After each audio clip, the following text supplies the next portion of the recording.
Bienvenidos a la tercera mesa del coloquio homenaje Pensamiento Antropológico y Obra Académica del doctor Félix Báez Jorge. Me acompañan sendas figuras de la antropología veracruzana y mexicana y realmente es un orgullo haber recibido la invitación para participar como moderador en esta mesa. Gracias a los organizadores.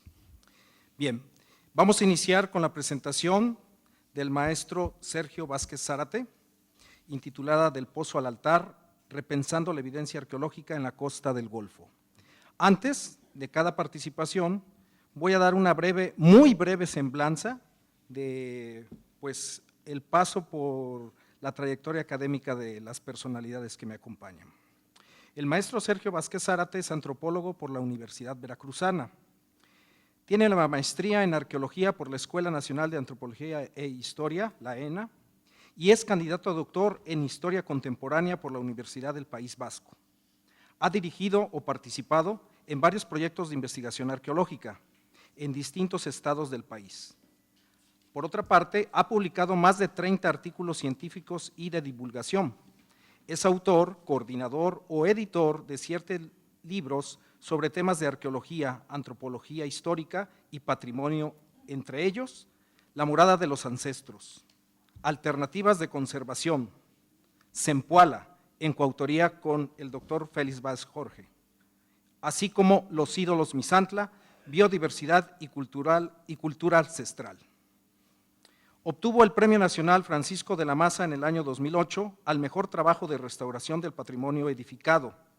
Es catedrático de la Universidad Veracruzana desde 1990, donde ha sido jefe de la carrera de arqueología y actualmente es el director de la Facultad de Antropología. Le cedo la palabra al maestro Sergio Vázquez Zárate.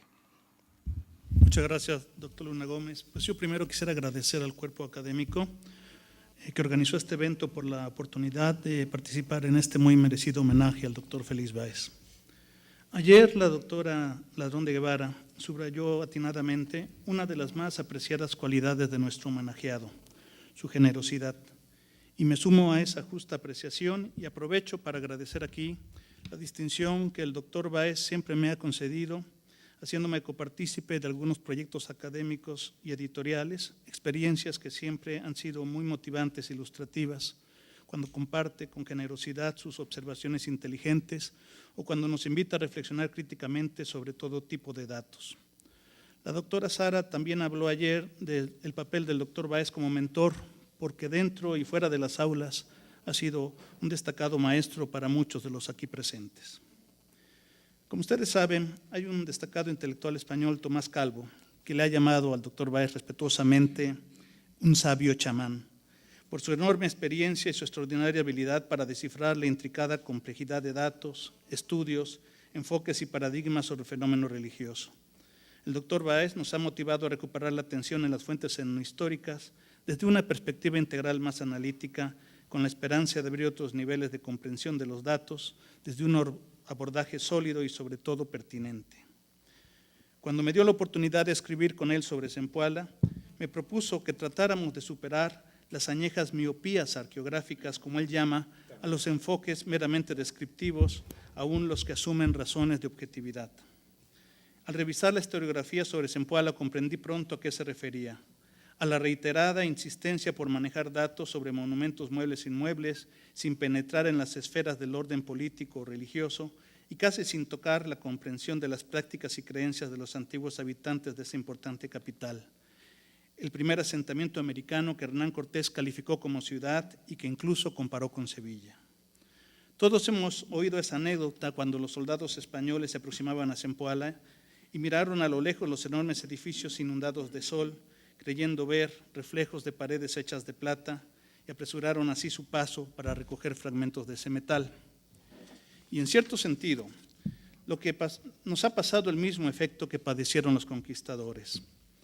Al aproximarnos a esa enigmática ciudad, nos deslumbramos con los argentinos resplandores de sus edificios y, de paso, suponemos que la principal riqueza radica en su dimensión material más que en la gente, más que en los imaginarios.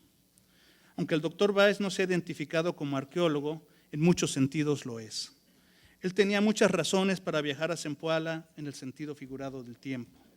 conoce bien las fuentes etnohistóricas y las maneja con destreza, y por ello sabe que estos documentos de frailes, soldados y cronistas son documentos invaluables cuando se manejan con prudencia y con propósitos coherentes.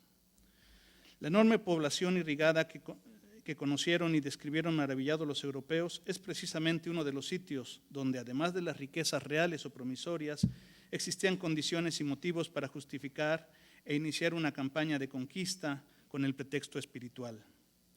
Como un destacado especialista en el estudio de las religiones, el doctor Báez considera que la Villa Viciosa permite analizar las prácticas y las acciones de dos pensamientos religiosos distintos.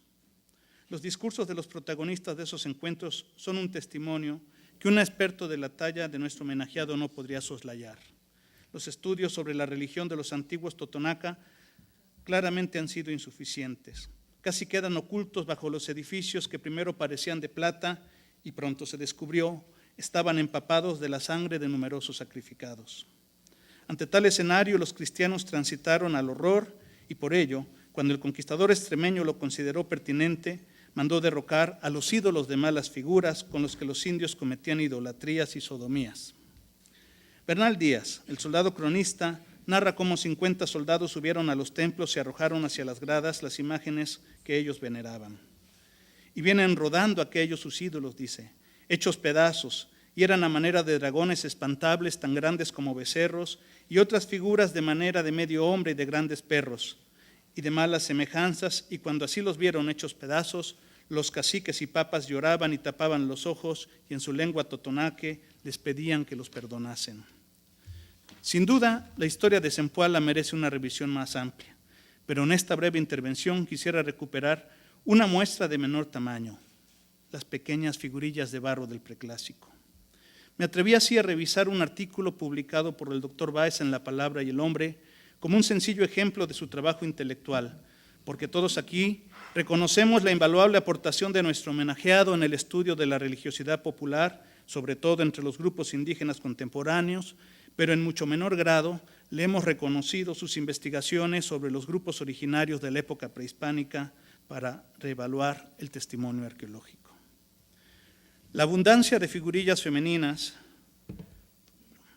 en las fases tempranas del desarrollo mesoamericano han sido motivo de varias interpretaciones y conjeturas.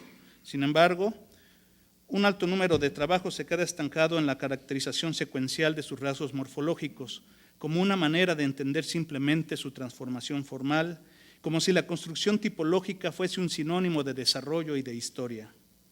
Es evidente que los estudios de este tipo, aunque necesarios en términos de la disciplina arqueológica, no satisfacen la inquietud de su verdadera significación social.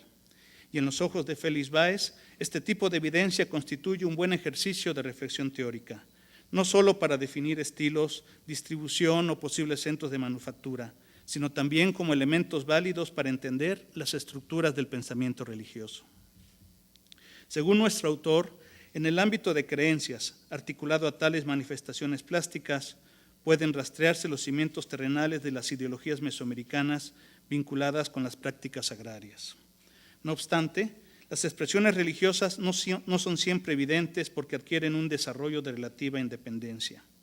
A partir de ese planteamiento, Báez Jorge retoma la idea de la unidad orgánica y dialéctica de la superestructura y la infraestructura, en donde puede plantearse una división meramente ilustrativa, en la cual las fuerzas materiales son el contenido, la esencia, y las ideologías la forma, es decir, el fenómeno. Consecuentemente, el pensamiento religioso debe estudiarse como un producto históricamente determinado. Báez considera que en el arcaico pensamiento religioso, las fuerzas de la naturaleza son convertidas en entidades superestructurales mediante su representación. Se integran así núcleos de creencias que dan lugar a prácticas sociales y se construyen explicaciones cosmogónicas que se caracterizan por su espontaneidad y el uso de analogías. El autor recurre a los conceptos de hierofanía y numinoso, el primero desarrollado por Mircea Eliade en 1881 y que se refiere a los aspectos conscientes e inconscientes conservados en mitos, símbolos y rituales. El segundo, propuesto por Otto, se refiere a lo que se sitúa más allá de la razón, inspirando temor y conciencia de lo sagrado. En el ensayo que nos ocupa, El autor ubica a los productores de estas figurillas como sociedades agrícolas igualitarias, ideas que hoy podrían reabrirse en debate a la luz de nuevos descubrimientos arqueológicos, pero que podrían ubicar el establecimiento de las primeras aldeas permanentes y la aparición de las deidades relacionadas con la tierra, el agua y la fertilidad, cuyas características se complejizan en la medida en que también se desarrolla la agricultura y la vida sedentaria. Fue necesario para Báez Jorge consultar una larga secuencia de estudiosos que habían abordado este tipo de artefactos, entre ellos Franz Boas, Alfred Kreber, Weiland, Piñachán, hasta llegar a Reina Robles, que en 1971 trató de hacer un compendio sistemático de los estilos, tradiciones y seriación cronológica.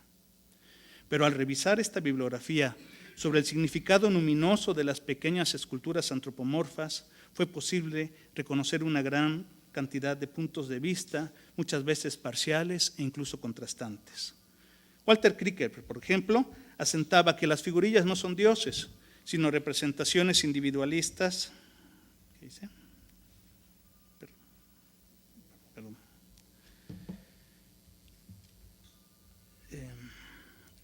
Y realistas de personajes de la vida cotidiana. Covarrubias, por su parte, coincide en que no son dioses, pero agrega que quizá subyace en ellas una fase de pensamiento filosófico, como es el caso del dualismo. Ignacio Bernal sugiere que se asocian a un culto agrícola de fertilidad, interpretación seguida por Piñachán y muchos otros autores, agregando que la figura femenina se asocia a la tierra y a los campos de cultivo. Siguiendo esta directriz,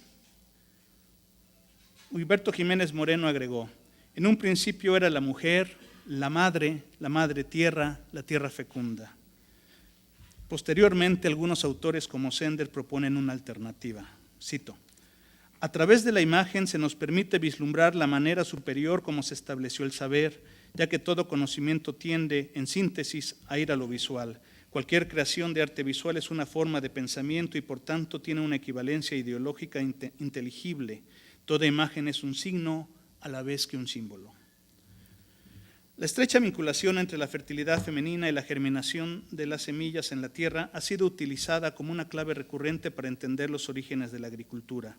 Los atributos análogos dan lugar entonces a un intento de formalización del concepto, donde la exaltación de las características femeninas en una figura, como los senos grandes y las caderas anchas, subraya el sentido de fecundidad y fertilidad, como es el caso de las representaciones llamadas mujeres bonitas de Tlatilco.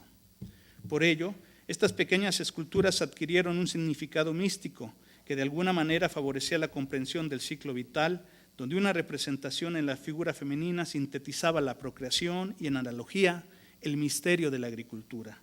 Es decir, la figura evoca un concepto más que retratar a una persona determinada. Al respecto, Weiland dice: un concepto común en las religiones de los pueblos agrícolas es el de un elemento femenino o fuerza creadora ligado al conocimiento y a la fecundidad. Sin embargo, para el caso mesoamericano, el mismo autor declara con cautela que la falta de pruebas no permite hacer la deducción precipitada de que los pueblos del preclásico inferior carecían de desarrollo religioso.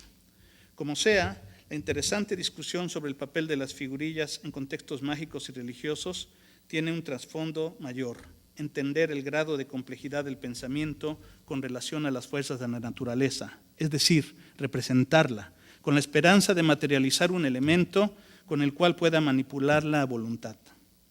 La comparación casi inevitable que pudiera existir entre las figurillas femeninas del Paleolítico europeo con las terracotas preclásicas mesoamericanas se trata, por supuesto, de reconocer solo paralelismos no sincrónicos en el ánimo de revisar y discutir las hipótesis que se han formulado acerca de su función y posible significado.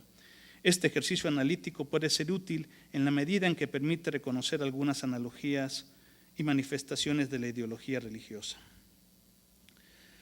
Baez sostiene que las características de las figurillas tienen connotaciones de carácter telúrico, más que sostener que los atributos morfológicos corresponden a un patrón de belleza o intenta destacar razones de obstetricia, como esa idea simple de que las mujeres de caderas anchas tienen mayor facilidad de desarrollar los labores de parto y que eso estriba en la razón de esas figurillas. Cuando nuestro autor pretende realizar una interpretación integral, procura entender la lógica profunda del pensamiento de los creadores. Es decir, de esta facultad procreativa y por extensión de la dadora de vida, las dioses maternales o las diosas madres. Bajo esa propuesta, el doctor Báez elabora un cuadro que nos permite entender de alguna manera el ciclo reproductor humano y contar a su vez con una noción del tiempo, sea por el lazo de gestación o por los ciclos del menstruo. Además, la presencia de la sangre menstrual puede equipararse con las fases lunares y estas a su vez se asocian claramente con la lluvia y la fertilidad humana y vegetal. En suma, la identificación simbólica mujer-tierra constituye el centro luminoso y simbólico de distintas manifestaciones, aunque esto no significa necesariamente que las figurillas femeninas sean necesariamente representaciones de deidades. Tampoco es posible aceptar que el concepto evocado en las esculturas antropomorfas solo sean enseres utilizados en simples actividades mágicas, como suelen caracterizarse a los pueblos llamados primitivos o precapitalistas. Esta opinión, en opinión de nuestro autor, encubre un profundo sentido de minusvaloración de las facultades intelectuales del hombre arcaico, cuando en realidad, como asentaba Jensen, el hombre prehistórico también mantuvo un agudo interés sobre los fenómenos de la naturaleza y desarrolló formas de pensamiento más complejas y analíticas que las que comúnmente reconocemos en los estudios actuales. Voy a pasar por el tiempo rápidamente el esquema básico que maneja el doctor Báez. Si ustedes ven en este esquema, la dirección 1 se refiere al plano de la especie humana, es decir, a la antropogenia, en donde la mujer, gracias a la tierra, puede procrear a los seres humanos. Esto corresponde a una hierofanía telúrica. La dirección 1, entonces, es la influencia femenina y su papel en la agricultura y la fertilidad de las plantas, donde la mujer, a través de la tierra, propicia conjuntamente con la lluvia la fecundidad vegetal, contexto de las hierofanías vegetales. El eje analógico que sigue sugiere una analogía tierra-mujer, donde la secuencia tierra, mujer, madre y fertilidad opera tanto en las dimensiones vegetales como en las dimensiones humanas. En el costado derecho vamos a ver una identificación homológica en donde la madre de los hombres se identifica también como la madre de las plantas, es decir, cuando se simulan ambas hierofanías. El siguiente cuadro, que también,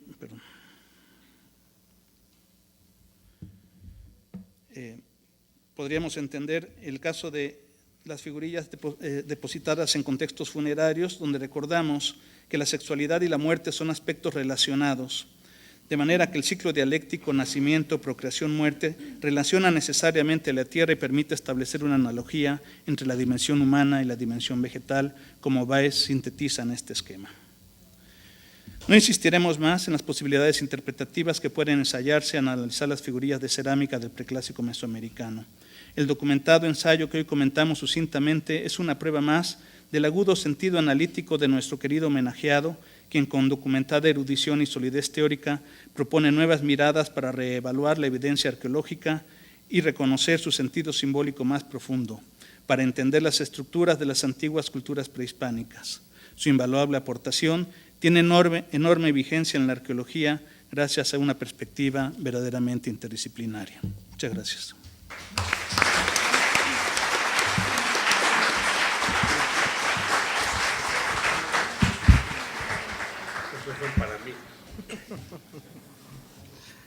Bien, quiero recordarles que la ronda de preguntas y comentarios va a ser al final de la mesa. Vamos a pasar a la segunda presentación. Esta corre a cargo de la doctora Sara Ladrón de Guevara. Se intitula Vida y muerte en el lugar de la captura, homenaje a Félix Báez Jorge en el centenario de Octavio Paz. Muy buenas tardes. Voy a hacer la Adelante, presentación de, Roberto, mil disculpas. de la doctora. Aunque es ampliamente conocida, vamos a hacer una breve semblanza de la misma. Licenciada en Antropología, con especialidad en Arqueología, cum laude por la Universidad Veracruzana. Es maestra en Historia del Arte y Arqueología por la Universidad de París I, en la Sorbona.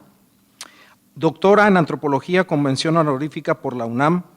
Cuenta con más de 100 publicaciones nacionales e internacionales, entre las que destacan El Tajín, la urbe que representa al orbe, editado por el Fondo de Cultura Económica y el Colegio de México, así como Culturas del Golfo, editado por Yacabuc y Conaculta.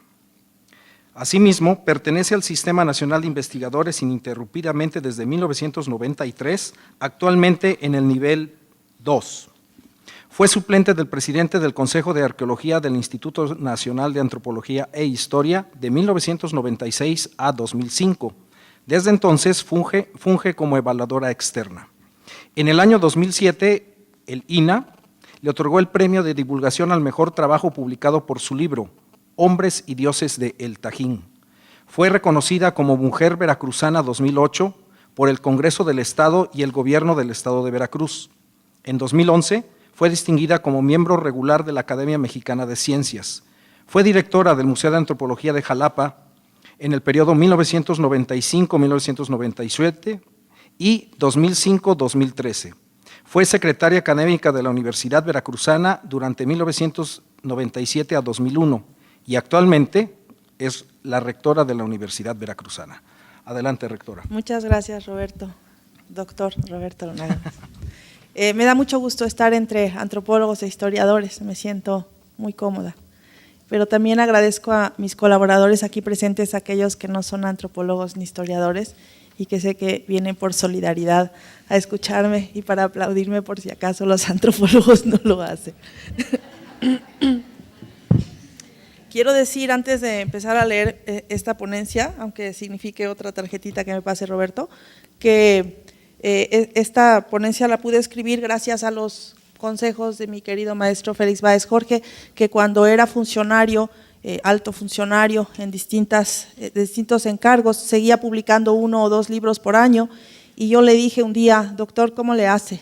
Y me dijo, llego temprano a la oficina, y como hasta las 10 de la mañana empieza a sonar el teléfono, y ese tiempo que tengo antes, hago antropología, y he seguido su consejo, y pues ahí vamos, echándole ganas, mi querido doctor, y es así como con gusto escribí Vida y Muerte en el lugar de la captura, homenaje a Félix Báez Jorge en el centenario de Octavio Paz.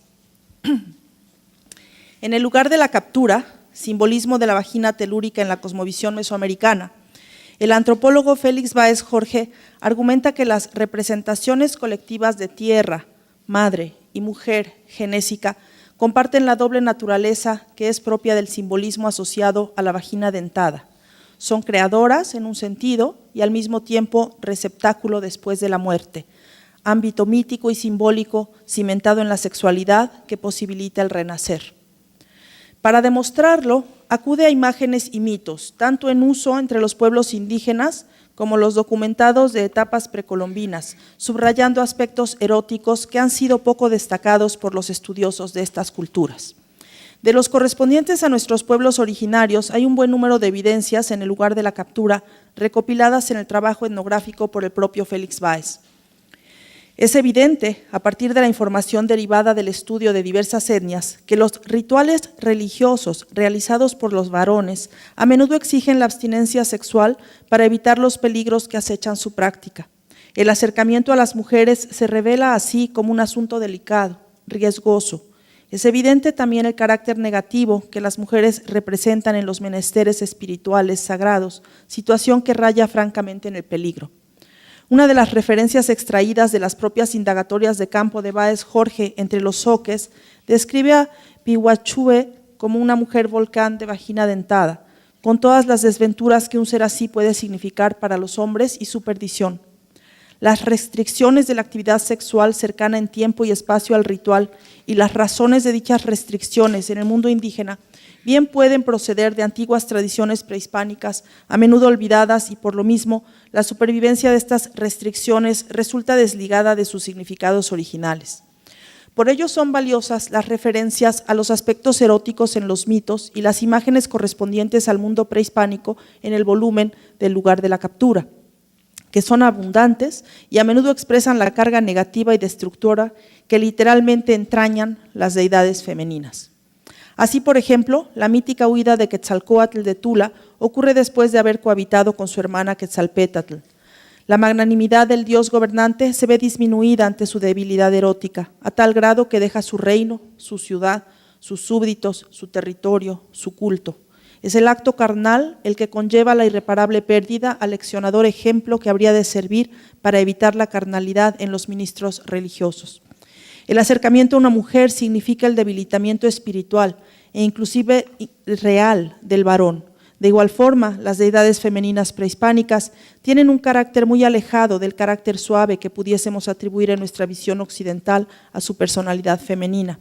La referencia a Tlaltecutli, la Madre Tierra, por ejemplo, No es la imagen amorosa del regazo cálido, es más bien un monstruo dentado, con garras, devorador, ávido, temible, femenino. A Tlaltecutli y su personalidad contradictoria se refiere también Báez Jorge en El lugar de la captura. Curiosamente, si bien este libro apareció en 2008, es decir, 2 años después de que la enorme escultura de la deidad mexica fue hallada en el Templo Mayor de Tenochtitlan, los tiempos de edición sugieren que el libro concluido antecede al hallazgo. Bien vale la pena abordar su personalidad desde la mirada propuesta en el estudio de Báez Jorge, y cierto o no, aunque ya veo a Félix Báez asentir, el libro se constituye en un presagio del descubrimiento de la pieza. El lugar de la captura mereció una reseña de Matos Moctezuma, aquí presente, en la que aludió al hallazgo del numen telúrico.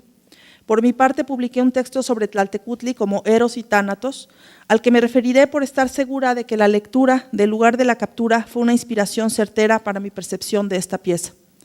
Según un relato de Fray Andrés de Olmos, el mito de la creación del cosmos ubica el centro del universo en el corazón de la tierra, Tlalteu. Es allí donde se juntaron 2 dioses opuestos complementarios, Tezcatlipoca y Ejecatl. Después de que cada uno de ellos entró en la diosa misma, el primero por la boca, el segundo por el ombligo, la alegoría es elocuente, la penetración de la deidad por los 2 númenes, convertidos en otras tantas enormes serpientes, rompe en 2 el cuerpo de la diosa al jalarla por las manos y los pies. La oprimieron tanto que se rompió de en medio. El mito predice incluso la rotura de la pieza en cuestión, hallazgo notabilísimo en el Templo Mayor de Tenochtitlan, pues se trata de la escultura mexica en bajorrelieve de mayores dimensiones encontrada hasta hoy. En aquel tiempo inmemorial, correspondiente a la creación del universo, la fractura dio lugar a la conformación de la tierra y el cielo. La penetración y el quiebre del cuerpo de la diosa, su muerte segura, es generadora del cosmos mismo. Su muerte significa la creación, su ruptura se traduce en Génesis. La severidad mexica evitó la referencia a la indiscutible genitalidad del mito. En lugar de referirse a la vagina de la diosa, en lugar de ubicar su centro en la matriz, la penetración se da por otros orificios. El centro se ubica en el órgano vital por excelencia, el que contiene el movimiento vital, el que junto con el rostro define al hombre, el corazón. En efecto, son numerosas las referencias al estricto modo de convivencia y al rigor en el vestir y el proceder cotidiano y ritual de la sociedad mexica. Sin embargo, en ese marco escrupuloso reconocemos atributos, metáforas, referencias y gestos que resultan claramente eróticos y que con frecuencia son negados por los investigadores del mundo mexica, elementos que aquí enfatizaremos en la revisión de la deidad telúrica. Tlaltecutli resulta una deidad ambigua en cuanto a su sexo. Cito, había una diosa llamada Tlalteutl, que es la misma diosa tierra, la cual, según ellos, tenía figura de hombre, otros decían que era mujer. Me estoy refiriendo al mismo cronista Fray Andrés de Olmos. Esta es la referencia que se encuentra en las crónicas y en algunas ocasiones sus representaciones tienen figura de varón y en otras de mujer. Etimológicamente, su nombre significa señor o señora tierra, Tlaltierra, Tecutli señor. Su esencia también es contradictoria en la medida en que conjuga valores de muerte y de reproducción. Como a otras deidades primordiales, Xiuhtecutli y Mictlantecutli en el Códice Florentino, se le nombra Intonan Intota, nuestra madre, nuestro padre, acaso aludiendo a su carácter dual, masculino y femenino a la vez. Se trata del monstruo telúrico que devora a los muertos y que a su vez los habrá de parir como frutos de la tierra fecundada. Los estudios del arte mexica insisten en su carácter brutal, en su asociación con la muerte y el sacrificio. No se trata de algo gratuito, pues en este arte la insistencia en el aspecto de la muerte llega a ser agobiante. De hecho, aunque el sacrificio, la sangre y la muerte son elementos relevantes en muchas culturas antiguas, la mexica ha sido identificada sobre todo por su carácter cruento. En cambio, con escasas excepciones, el aspecto erótico en su discurso mítico y plástico ha sido poco abordado. La cosmovisión mesoamericana en general y la mexica en particular reúne estas 2 pulsiones de la psique humana, Eros y Tánatos, el amor y la muerte. Sin la intención de apegarnos del todo a los estudios freudianos, hay que reconocer que uno de los aspectos más aceptados y empíricamente verificados de las teorías psicoanalíticas es el reconocimiento de estos 2 motores fundamentales de la psique que fueron identificados con los nombres de deidades y mitos griegos. pero si en esa cultura clásica hay dos personales distintas y contrarias, en la cosmovisión mexica cabe aglutinarlas en una sola entidad. Tlaltecutli es, por lo tanto, capaz de conformar el cielo y la tierra, al ser destruida por los dioses en una destrucción creativa. El doble poderío no es privativo de esta deidad. Otras diosas femeninas mesoamericanas suelen reunir ambas características. Son progenitoras y al mismo tiempo destructoras. Podemos aludir a deidades de diversas tradiciones como la náhuatl o la maya. Por citar algunas de la primera, recordamos a Cihuateteotl, acompañantes del sol vespertino y nocturno, guerreras muertas en la batalla por dar a luz durante el parto, a la tremenda Coatlicue, madre de Huitzilopochtli asociada de símbolos de muerte, o a la diosa maya Ixchel, que es representada a veces como generosa y fértil y otras como destructora al inundar la tierra. Las imágenes conocidas antes del hallazgo de la magnífica escultura del Templo Mayor y a diferencia de esta, que se halló colocada boca arriba, solían estar representadas de tal forma que la efigie de la deidad quedaba oculta por encontrarse boca abajo, viendo hacia la tierra. Entonces esta deidad, que implica la dualidad de sexos, masculino, femenino, y dualidad en su significación, creación, destrucción, resulta también esotérica en su imagen. Si López Austin, aquí presente, aludió alguna vez a la fusión y fisión de las deidades del panteón mexica, por mi parte he argumentado que dos pulsiones divididas en el mundo del psicoanálisis como antagónicas y referidas con nombres de mitos griegos, Eros y Tánatos, tuvieron en el pensamiento mesoamericano un solo referente que las integra. Nacimiento, muerte y renacer se integran en una sola deidad, al igual que las dos pulsiones comparten la psique humana. La tierra Tlaltecutli es devoradora y procreadora. Lo muerto alimenta la tierra para generar vida. La vida nace de la muerte, la vagina dentada es devoradora, la tierra devora y germina. Pero ¿acaso la teoría no resulta la mejor forma de acercarnos a estas dualidades? Y en cambio en las artes encontramos expresiones que priorizan la emoción por encima del conocimiento. De esta forma la escultura misma que ustedes están viendo en la pantalla, en un magistral enunciado del escultor que además de dar forma a conceptos y dogmas de fe, logra tocar nuestra sensibilidad antes que nuestro saber. Mirar la Tlaltecutli del Templo Mayor resulta una experiencia significativa que la teoría difícilmente podrá suplir. Ya sea hoy o en el pasado, los artistas nos acercan a discursos en ocasiones con más claridad que logramos con los tratados académicos. En ese sentido, la poesía resulta una forma de expresión que acude a nuestra sensibilidad para provocar emociones. Por ello, hoy acudo al poeta que acaso logró acercarse con más certeza a este equilibrio cósmico logrado en la supremacía erótica de las deidades precolombinas. Me refiero a Octavio Paz, quien propuso en su poesía una aproximación al dinamismo imaginativo inspirado en el mundo precolombino.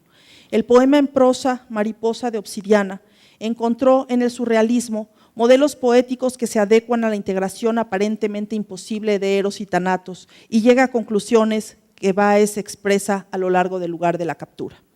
Si bien es cierto que, como señala Alberto Ruiz Sánchez, Paz tuvo con el surrealismo, por ventura o desventura, una relación muy tangencial, pues no formó parte del círculo interno, André Breton, el máximo exponente de este movimiento, ayudó a Paz a nombrar muchas de las cosas y conceptos que habitan en su mundo. Más aún, le ayudó con frecuencia no solo a nombrar el mundo, a describirlo, a comprenderlo, sino también a crearlo de nuevo en las palabras. Itzpapalotl es la mariposa de obsidiana, deidad nocturna ligada a la madre telúrica y a las entidades femeninas muertas en el parto, símil de la muerte del guerrero. Las alas de Itzpapalotl son cuchillos filosos de obsidiana y sus garras resultan destructoras. Itzpapalotl, en el poema de Paz, integra Teteoinan, Xochiquetzal, Coatlicue, Cihuateotl, Tlazolteotl, Coyolxauhqui, Cihuateotl, Tlazolteotl, Tonantzin y Tlaltecutli. Y en una nota a pie, el mismo laureado poeta alude a la Virgen de Guadalupe como heredera de las tradiciones de culto a estas diosas. El poema de Paz reconoce la humillación y la destrucción de un cosmos, pero propone el nacimiento o el renacimiento de un pasado mítico olvidado. Como un canto náhuatl de tristeza y con cuicatl, la diosa llora su destrucción. La madre del pedernal y de la estrella es objeto de sacrificio, pero su destrucción es por ello rito de fertilidad.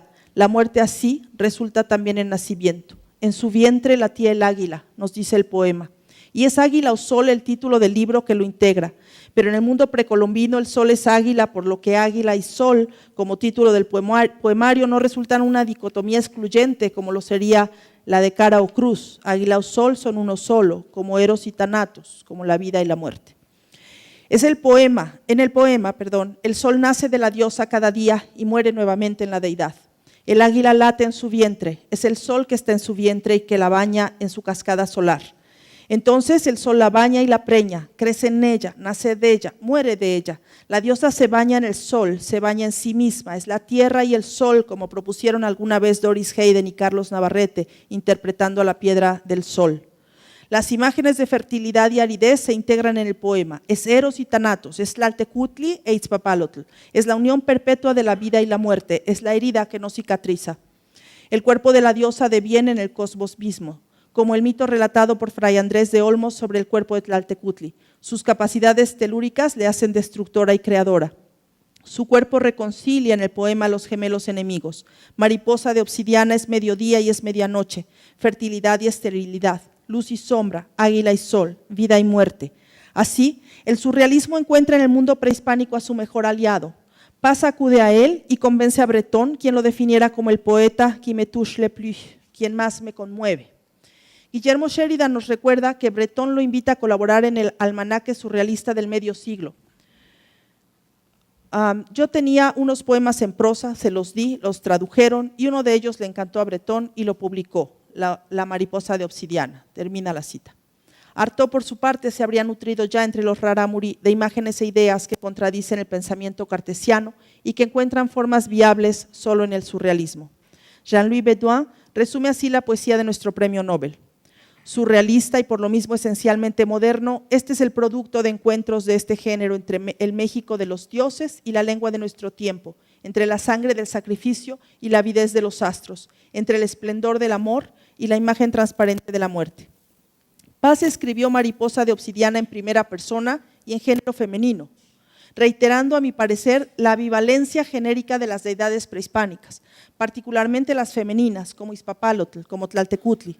El uso del femenino en primera persona no es común en los textos de Paz. De hecho, no he encontrado otros ejemplos.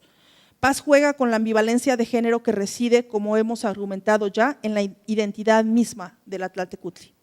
Paz encuentra en el surrealismo un camino de aproximación que le permite acercarse a la naturaleza contradictoria de las deidades femeninas. Lo hace a través de un poema que hoy quiero dedicar a mi maestro Félix Báez Jorge.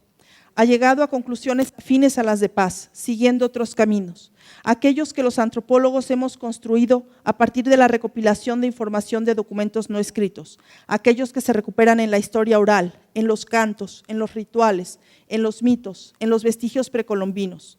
Báez ha revelado el universo complejo de las cosmovisiones mesoamericanas en general y de las diosas telúricas en particular, captando una naturaleza que le da multivalencia de significados, que les da ambigüedad en cuanto a su benevolencia o malevolencia, a su carácter fértil o destructor, a su feminidad o masculinidad.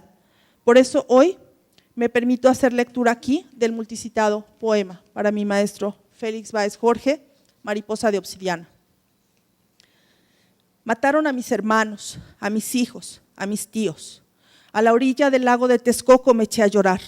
Del peñón subían remolinos de salitre. Me cogieron suavemente y me depositaron en el atrio de la catedral. Me hice tan pequeña y tan gris que muchos me confundieron con un montoncito de polvo. Sí, yo misma, la madre del pedernal y de la estrella. Yo, encinta del rayo, soy ahora la pluma azul que abandona el pájaro en la zarza. Bailaba, los pechos en alto y girando, girando, girando hasta quedarme quieta. Entonces empezaba a echar hojas, flores, frutos. En mi vientre latía el águila. Yo era la montaña que engendra cuando sueña, la casa del fuego, la olla primordial donde el hombre se cuece y se hace hombre. En la noche de las palabras degolladas, mis hermanas y yo, cogidas de la mano, saltamos y cantamos alrededor de la I, única torre en pie del alfabeto arrasado. Aún recuerdo mis canciones. Canta en la verde espesura la luz de garganta dorada, la luz decapitada. Nos dijeron, una vereda derecha nunca conduce al invierno, y ahora las manos me tiemblan, las palabras me cuelgan de la boca. Dame una sillita y un poco de sol. En otros tiempos, cada hora nacía del vaho de mi aliento. Bailaba un instante sobre la punta de mi puñal y desaparecía por la puerta resplandeciente de mi espejito. Yo era el mediodía tatuado y la noche desnuda, el pequeño insecto de jade que canta entre las hierbas del amanecer y el cenzontle de barro que convoca a los muertos. Me bañaba en la cascada solar, me bañaba en mí misma, anegada en mi propio resplandor. Yo era el pedernal que rasga la cerrazón nocturna y abre las puertas del chubasco. En el cielo del sur planté jardines de fuego, jardines de sangre. Sus ramas de coral todavía rozan la frente de los enamorados.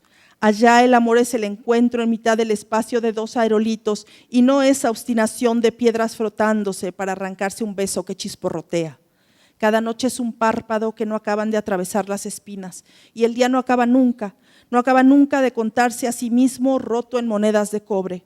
Estoy cansada de tantas cuentas de piedra desparramadas en el polvo. Estoy cansada de este solitario trunco. Dichoso el alacrán madre que devora a sus hijos. Dichosa la araña. Dichosa la serpiente que muda de camisa. Dichosa el agua que se bebe a sí misma. ¿Cuándo acabarán de devorarme estas imágenes? ¿Cuándo acabaré de caer en esos ojos desiertos? Estoy sola y caída, grano de maíz desprendido de la mazorca del tiempo. Siémbrame entre los fusilados, naceré del ojo del capitán. Lluéveme, asoléame. Mi cuerpo arado por el tuyo ha de volverse un campo donde se siembra uno y se cosecha 100. Espérame al otro lado del año. Me encontrarás como un relámpago tendido a la orilla del otoño. Tocas mis pechos de hierba, besa mi vientre, piedra de sacrificio. En mi ombligo el remolino se aquieta, yo soy el centro fijo que mueve la danza. Arde, cae en mí, soy la fosa de cal viva que cura los huesos de su pesadumbre. Muere en mis labios, nace en mis ojos, de mi cuerpo brotan imágenes. Bebe en esas aguas y recuerda lo que olvidaste al nacer. Yo soy la herida que no cicatriza, la pequeña piedra solar. Si me rozas, el mundo se incendia. Toma mi collar de lágrimas. Te espero en ese lado del tiempo en donde la luz inaugura un reinado dichoso. El pacto de los gemelos enemigos, el agua que se escapa entre los dedos y el hielo petrificado como un rey en su orgullo. Allí abrirás mi cuerpo en dos para leer las letras de tu destino.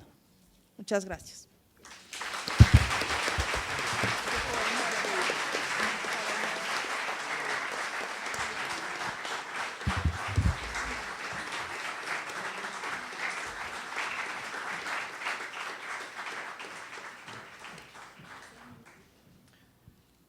Bien, pasamos a la última intervención de la mesa, la cual corre a cargo del doctor Alfredo López Austin.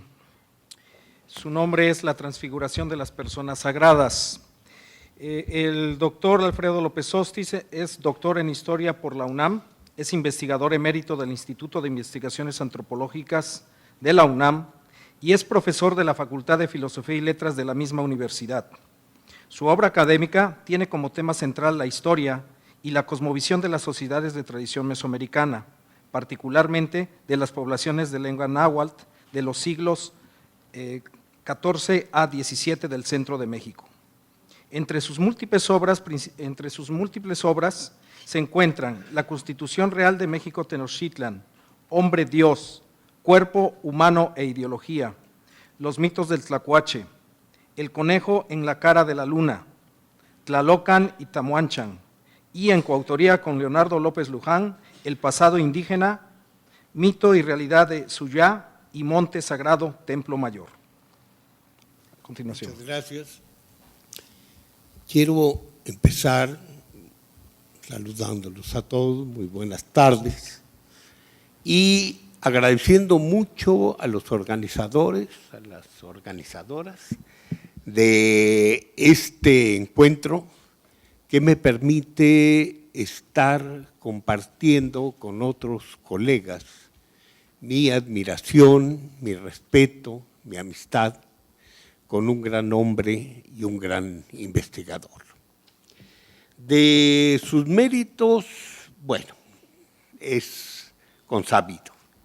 Ya Ishel nos ha dado una reseña muy detallada de una larguísima producción, riquísima producción, y ya también hay otro testimonio el que esta sala esté llena de admiradores de Félix Báez Jorge. Sin embargo, de esta vastísima obra, obviamente cada quien habla a partir de uno de los ángulos, el ángulo que más le corresponde. Estamos aquí reunidos, entre este público, varios colegas que nos dedicamos al estudio de la antigua religión mesoamericana y que hemos tenido evidentemente la necesidad forzosa de ir a las obras de Báez Jorge para entender algo que nosotros necesitamos saber. No es nada más el estudio de las fuentes, no es nada más el estudio de todos estos procesos religiosos que terminan con la conquista, sino que debemos trascender esto a la evangelización. No es suficiente el conocimiento del México antiguo para entender el México antiguo. Tenemos que cruzar la frontera.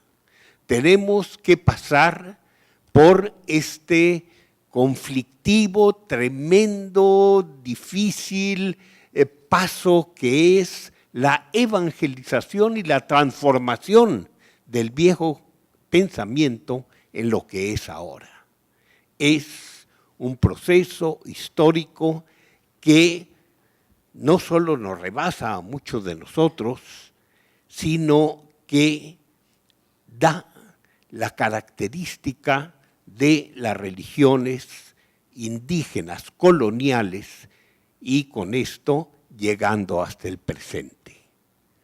Si no conocemos estas religiones, no podemos entender todo lo que fue antes de la llegada de los españoles el pensamiento religioso indígena. Y para esto necesitamos auxilios y para esto necesitamos ir a las obras de Félix y por eso Félix, varios de nosotros estamos aquí para rendirte el agradecimiento, las muestras del agradecimiento que tú has motivado. Félix, en realidad, nos ha dado muchos elementos para conocer este tránsito. Y entre todo lo que tenemos que aprender de él para entender la nueva realidad, la realidad de las religiones coloniales, tenemos que pasar por un momento muy crítico que Félix ha enfrentado, que es la transformación de las personas, la transfiguración de las personas sagradas. Él se encuentra feliz entre nahuales y santos, en su medio, viendo todos estos procesos en los que los santos, acompañados de animales, van a pasar muy fácilmente al campo de los dioses patronos, de los santos patronos.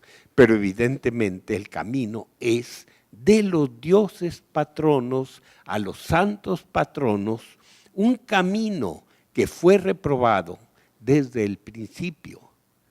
Dentro de toda esta complejidad histórica, hay momentos, como les digo, muy críticos y hay personas muy críticas y tendríamos que empezar por quien se opuso vivamente a esta equiparación, Fray Bernardino de Sahagún, que empezó por Santana a decir, están adorando a Tosi, por la Virgen de Guadalupe, que dijo, están adorando a Tonantzin, por San Juan Bautista, San Juan Evangelista, que dijo, están adorando a Tezcatlipoca. Y así fue uno por uno oponiéndose a lo que era una mistificación propiamente del pensamiento indígena para forzar la evangelización a través de la falsificación, cosa que tenemos hasta nuestros días, donde se ha dado ejemplo en esta misma reunión de cómo se transforman, se vacían de contenido. Oíamos hace un momento las figuras divinas para utilizar una religión ajena para introducir ideas que no tienen nada que ver con esta religión. Entonces, empezamos por Sahagún y terminamos por Félix Báez Jorge. Obviamente, yo quiero recalcar aquí su trabajo, que es precisamente Entre Santos y Nahuales, pero tenemos que ver otro libro muy importante, que es entre las obras recientes de Félix Báez Jorge, ¿quiénes son aquí los dioses verdaderos? Y en este libro, Báez Jorge nos está demostrando el fracaso de esta equiparación de los dioses patrones con los santos, de los dioses patronos con los santos patronos. En este camino, obviamente, nos hemos servido los historiadores del México antiguo muchísimo, como les digo, de las obras de Félix, y hemos dialogado con Félix de palabra y de letra. Una discusión científica indispensable para el desarrollo de la ciencia. Es, digamos, el mismo problema, pero ya traído a la realidad. Hay un mal nahual con un santo no tan santo. Pero en fin, aquí vamos y seguimos discutiendo. Y en esta discusión veamos por qué Félix llega a esta conclusión de que el resultado ha sido un fracaso. ¿Por qué la geografía cristiana no tiene que ver nada en la actualidad? Nada absolutamente con los mitos, ya no con la geografía, sino con los mitos indígenas. Porque entre dioses patronos y santos patronos no existe el parentesco que los primeros evangelizadores y los actuales mistificadores de la religión indígena creen que existe. Son cosas muy diferentes.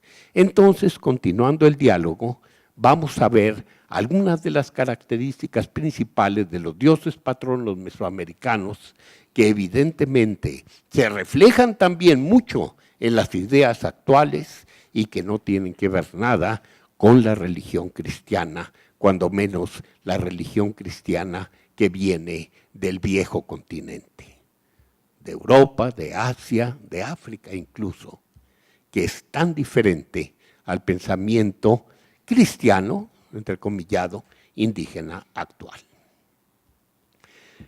He señalado algunas características, no son todas, simplemente son algunas características con las que podemos hacer un paradigma para comparar no nada más a partir de persona sagrada que protege, sino a partir de algo mucho más profundo. Y empecemos por las facultades de los dioses patronos. Algunas de estas facultades son la fisión, la fusión, la división, la reintegración, y creo que de ellas tenemos que señalar al menos dos de los aspectos. Uno de ellos sería precisamente este. A partir de una figura sagrada se hacen 2, 3, 4, muchas figuras sagradas diferentes, muy diferentes entre sí. Digamos un caso particular, Quetzalcóatl se desdobla, pero los dos dioses que surgen de un desdoblamiento son opuestos complementarios. Uno de ellos será frío, tremendo, nocturno, Ejecatl, mientras que el otro será caliente, luminoso, bélico, Tlahuizcalpantecutli. Esta propiedad es importantísima entre los dioses mesoamericanos. Otra de las características las vemos aquí, la vemos aquí, en este proceso, que de una persona divina surgen muchísimas otras, pero en este caso como división, todas son iguales. Entonces, estas características, en realidad las 4 que están señaladas aquí, pertenecen a los dioses patronos. ¿Qué otras características veremos? Aquí está el caso precisamente de Quetzalcóatl, la fusión y la fisión, porque se corresponden. Por un lado, Quetzalcóatl se divide en Ejecatl y Tlahuizcalpantecutli, pero también estos 2 dioses se pueden fundir para volver a ser el dios principal, Quetzalcóatl. Otra de las características, las proyecciones. Esto deriva precisamente de las divisiones. Una sola figura, en este caso el monte sagrado, se puede hacer 4 diferentes que van a dar a cada uno de los rumbos cósmicos, pero esto allá en el otro mundo, en el anecúmeno. Pero también se proyectan en este mundo a los cerros, y de los cerros a los templos, y de los templos a los altares. Estas proyecciones también nos sirven para entender a los dioses patronos, porque los dioses patronos también se proyectan. Otra de las características, bueno, la división, aquí tenemos un caso, como los santos actuales, según este investigador, Holland, muerto muy joven, nos enseñaba que de la figura divina en la actualidad surgen un montón de hermanos, y cada uno de los hermanos va a fundar un pueblo en calidad de Dios patrono. Es una visión cristianizada de la separación de las figuras divinas para llegar a penetrar en cada uno de los pueblos existentes como patrono. Aquí tendríamos claramente una de las grandes diferencias.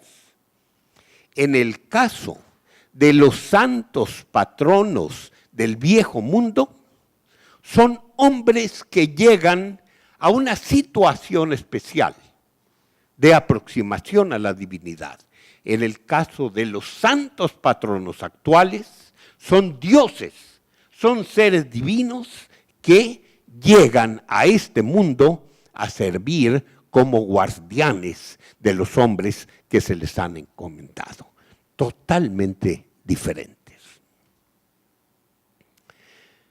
Estos dioses pertenecen al grupo de dioses creadores, criaturas. ¿Qué queremos decir con esto? Que todos los seres de este mundo, en esta tradición mesoamericana, todas las criaturas tienen alma. Tienen alma los hombres, tienen alma los animales, las plantas, los minerales, los elementos, los astros, los objetos artificiales tienen alma. Entonces, ¿cómo vamos a entender esto? Lo podemos entender a través de entender que es un mito. Simplificando aquí muchísimas las cosas, dijéramos que tenemos que dividir en primer lugar el otro tiempo-espacio de este tiempo-espacio. En el otro tiempo-espacio quitamos esto de la, quitamos esto de la intrascendencia divina porque nadie comprende eso, simplemente se remite. ¿Qué hacía Dios antes de hacer? Nadie puede entenderlo, no hay palabras para saberlo. Pero llega el momento en que Dios se desdobla y en vez de ser Dios es Dios, diosa. Y a partir de esa división nace el tiempo, nace el espacio, nacen los otros dioses en una dimensión temporal también muy diferente a la que existe ahora. En esa dimensión espacio-temporal podemos llamarla la dimensión del mito. Van creándose todos los procesos por medio de los cuales los dioses, que son proteicos, muy, muy proteicos, van luchando, van viviendo, van relacionándose entre sí, hasta que llega el momento en que están a punto, dijéramos, en que ya adquirieron una calidad especial. Y en ese momento se dice cesa el proceso proteico. ¿Cuándo es eso? Cuando nace el sol. El sol como Dios de este mundo que inmediatamente empieza a calentar con sus rayos todo este mundo proteico, lodoso, aguado, y lo empieza a solidificar. Y todos los dioses mueren como el sol había muerto. Y todos los dioses se van al inframundo como el sol se había ido. Y todos los dioses, como el sol lo hizo, salen de nuevo a la vida resucitados, pero con una capa que los protege para vivir en este mundo, una capa dura. Como tiene el sol, lo que en los versos se dice, una capa de plumas amarillas, sus rayos. Él se transformó, antes era un dios, pero cuando sale del inframundo ya es un creador-criatura, porque al mismo tiempo es él, pero él encapsulado en la materia dura. En esta materia que lo protege para estar en el mundo, pero al mismo tiempo que es lábil al tiempo y que se destroza día con día. El sol tiene que nacer todos los días y morir todos los días. Todos los dioses encapsulados tienen que nacer y tienen que morir porque están sujetos a este ciclo igual al ciclo solar. Unos durarán siglos para morir, para destruirse, otros durarán un solo día como el sol, pero todas las criaturas que son creadores, criaturas, tienen que morir porque su cáscara se desgasta, tienen que ir al mundo de la muerte y tienen que volver a nacer constantemente, igual que como lo hace el sol. Entonces tendríamos que ver que todas las criaturas, pero incluyendo como este arco que tiene el hombre en la mano, los seres artificiales, todas las criaturas tienen un Dios dentro. ¿Quién es ese Dios? Aquel que les da su esencia y que hace que cuando un animal muere tenga que nacer con esa alma que se va al mundo de los muertos, tendrá que ser otro animal de la misma especie. Entonces, quien da la esencia de la clase es precisamente el Dios que se lleva dentro. Todos forman una jerarquía, porque los dioses se dividen y van formando una verdadera red que empieza precisamente con el patrono de la humanidad, los patronos étnicos, que se dividen en los patronos de Altepetl, que se dividen en los patronos de Calpulli, que se dividen en los patronos de familia. Esto no lo tienen los santos patronos, toda esta jerarquización. Entonces tendríamos que tenemos la humanidad en un cuadro dendrológico, la etnia, el Altepetl, el Calpulli, la familia, y tenemos también a Quetzalcóatl como patrono de todos los humanos. Tenemos la etnia como Otomitl, como Xicalancatl, como Cuixtecatl, como todos los grandes creadores de etnias. Tenemos un dios de Altepetl, como Tezcatlipoca, tenemos dioses de Calpulli como Macuiltochtli, en fin, así toda la ramificación jerárquica que vamos a encontrar no nada más aquí en Mesoamérica, sino también en los Andes. Ya nos lo decía Garcilaso de la Vega cuando decía cada provincia, cada nación, cada pueblo, cada barrio, cada linaje y cada casa tenía dioses diferentes unos de otros porque les parecía que el dios ajeno ocupado con otro no podía ayudarles sino el suyo propio. Esta misma jerarquización de los Andes la vamos a encontrar aquí en Mesoamérica. Entonces, otra de las características, son nahuales. Son dioses que nahualizan. Y tenemos una imagen muy mala del nahual. Aquí vemos la versión que nos da Fray Bernardino de Sahagún, más bien los tlacuilos de Fray Bernardino de Sahagún, el nahual como un ser maléfico que se mete en otros seres para provocar males. Pero hay que tener en cuenta que en el sentido más amplio, la nahualización es otra cosa. Es simplemente la capacidad que tiene un ser de meter una de sus almas o una parte de sus almas en otro ser. Entonces, tendríamos que pensar que en el sentido amplio, los dioses patronos nahualizan a cada uno de los hombres que están protegiendo. Aquí tenemos un caso de nahualización que no es negativa. Es un tlacuachito que va a dar como una de las almas, no el alma principal, pero una de las almas muy importantes en una niña. Y en el caso muy importante, el dios patrono va a ser el alma más importante del ser humano.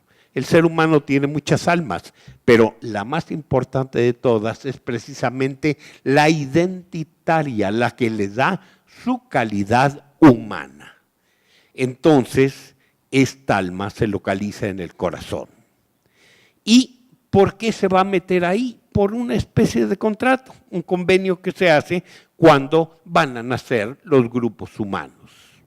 No cuando lo hizo Quetzalcóatl a partir de su sangre, sino después, ya cuando nacen no los seres humanos individuales, sino en grupos. Chicomostoc. Aquí tenemos un Chicomostoc, acá tenemos otro, son de distintos pueblos, nos están hablando de distintos pueblos, pero nacen de 7 en 7. Cuando salen de Chicomostoc, cada uno adquiere su dios patrono. Pero ese dios patrono con el que entablan el contrato, digamos la relación, les da su propio ser para que tengan cada uno de los hombres un pedacito del dios patrono en su corazón. Por eso los tepoztecos todavía dicen, yo soy el tepoztécatl. Claro, llevan una parte del tepoztécatl dentro de sí mismos, que es lo que les da su ser y hasta sus características, dijéramos, y hasta sus vicios. Recordemos el huastecatl. ¿Qué les pasa a sus hijos, los huastecos? Entre otras cosas, la embriaguez, que para ellos no es pecado, y otra cosa muy importante, poder quitarse impunemente los calzones en sociedad. ¿Por qué? Porque cuando andaba borracho, el huastecatl se quitó el maxtlatl y enseñó todo lo que debía enseñar. Bueno, entonces, el carácter mismo de los grupos humanos depende del carácter del patrono. Aquí tenemos, por ejemplo, unos mexicas entablando esta relación con su dios patrono. Donaron las almas identitarias, algunos también el nombre, como Huastecatl, que dio el nombre de huastecos a sus protegidos. Y al donar estas almas identitarias, donan también el oficio al grupo. Aquí tendríamos el caso de los mexicas, Huitzilopochtli transformado en águila, y el caso clarísimo de Zapotlatenan.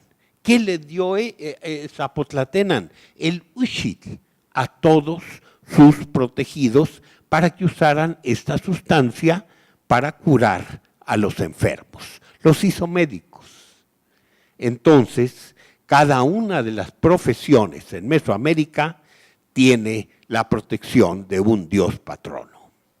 Donaron el territorio que ocuparía cada uno de los grupos. Y les dijeron, ya, por ejemplo, Huitzilopochtli, ya fui a ver dónde ustedes pueden desarrollar el oficio que tendrán en esta vida.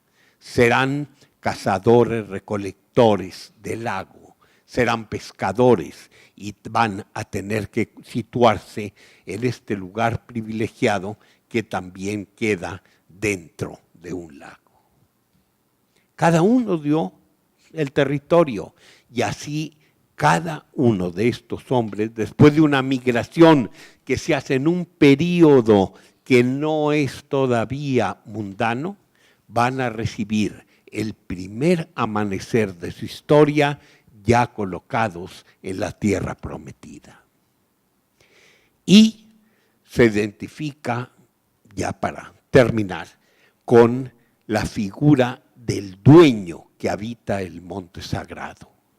El Dios patrono viene a ser el personaje que está dentro del monte sagrado para dar a su pueblo el agua, los gérmenes de lo que serán sus bienes, los gérmenes de lo que serán sus hijos, la producción y la reproducción, les dará enfermedades para cuando no se porten bien, vigilará el cumplimiento de lo que se conoce como el costumbre y por último luchará con todos los demás dioses patronos vecinos, los nahuales se dice de los otros pueblos, para conservar la identidad del grupo.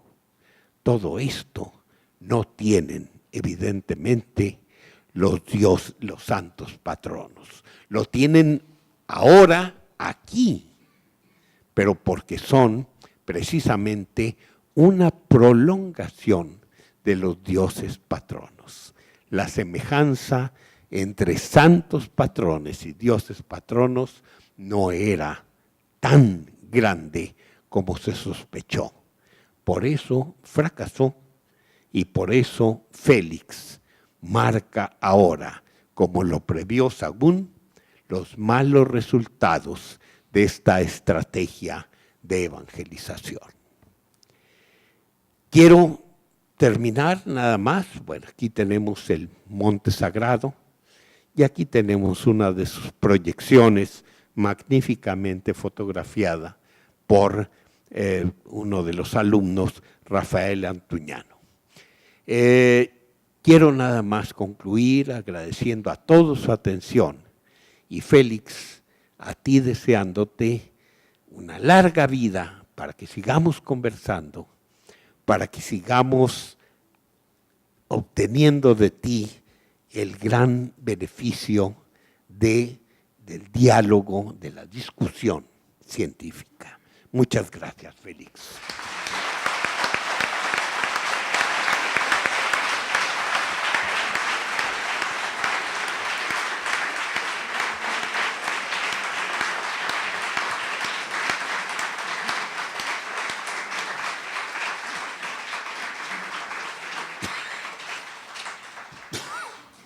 Bien, vamos a pasar a la sesión de comentarios, preguntas.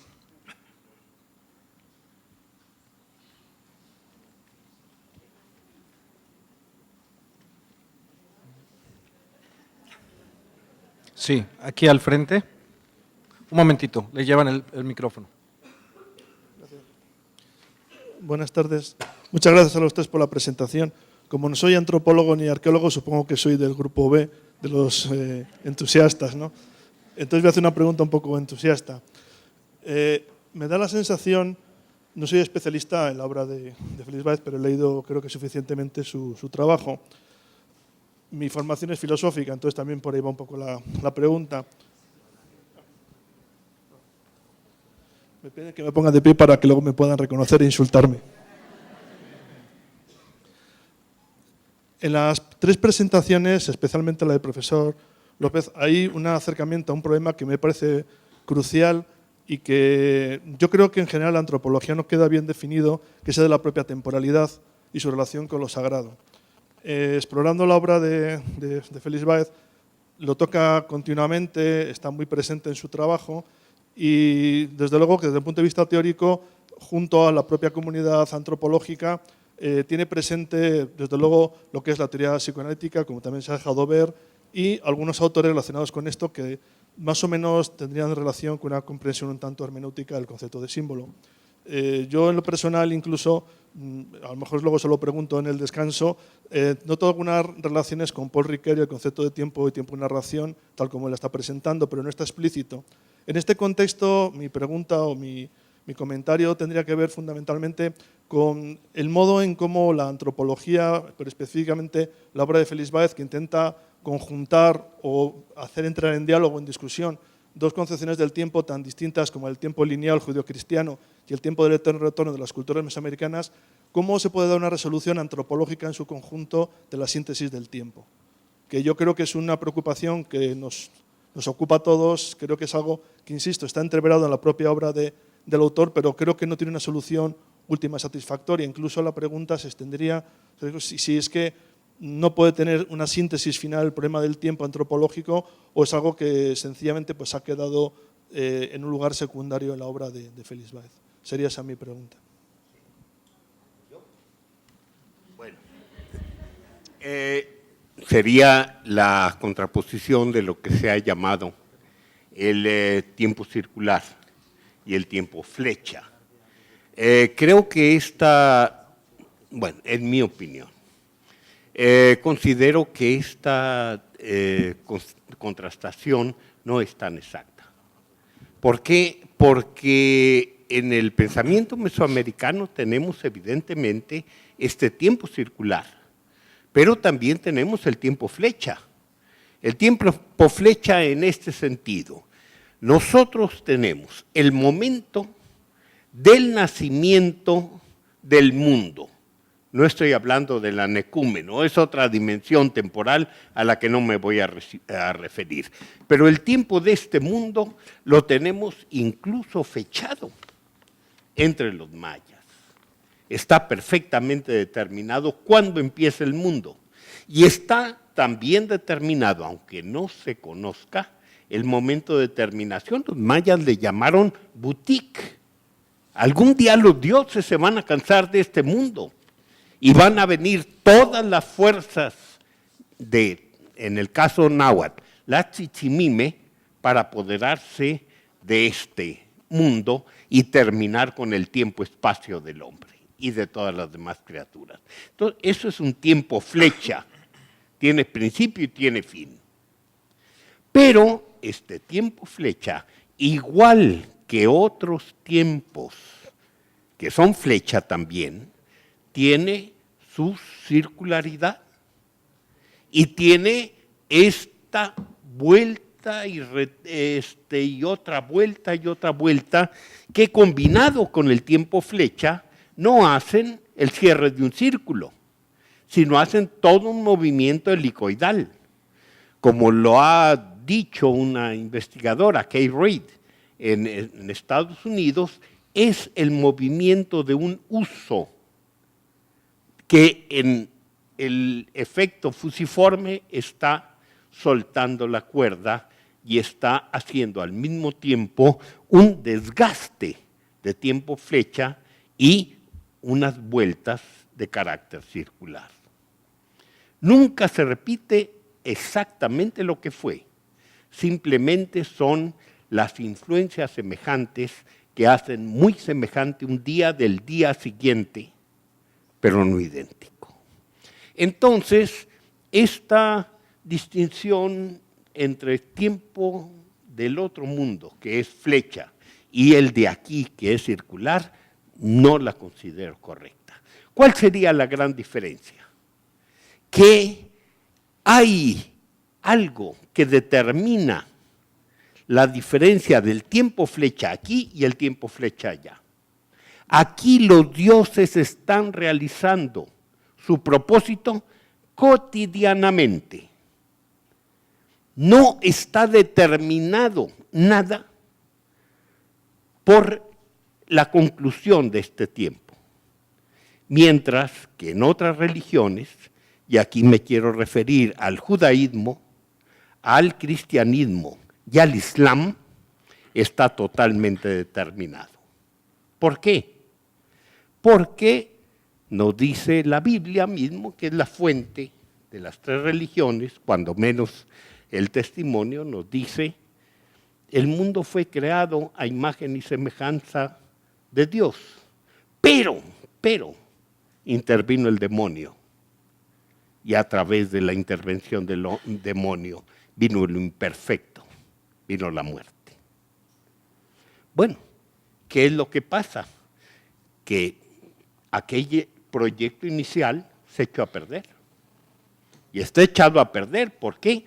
Porque en este mundo se mezclan el bien y el mal. Y el fin tiene que ser la separación del bien y el mal, porque esta revoltura no es buena. ¿Cuándo se va a lograr esto? En el momento de la conclusión del mundo.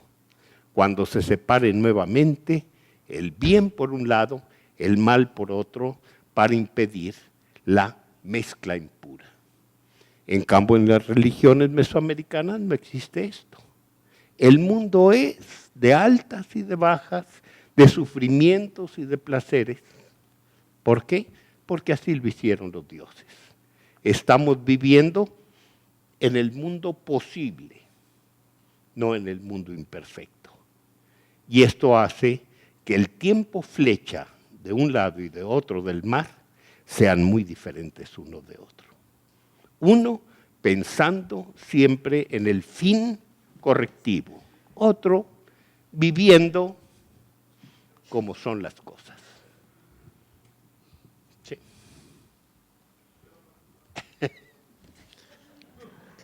Bien, podemos pasar a otra comentario o pregunta. Bueno, si no hay algún otro comentario, les agradecemos a los ponentes su presentación y les invitamos a la siguiente mesa, no va a haber receso, vamos a continuar con la mesa cuarta. Gracias.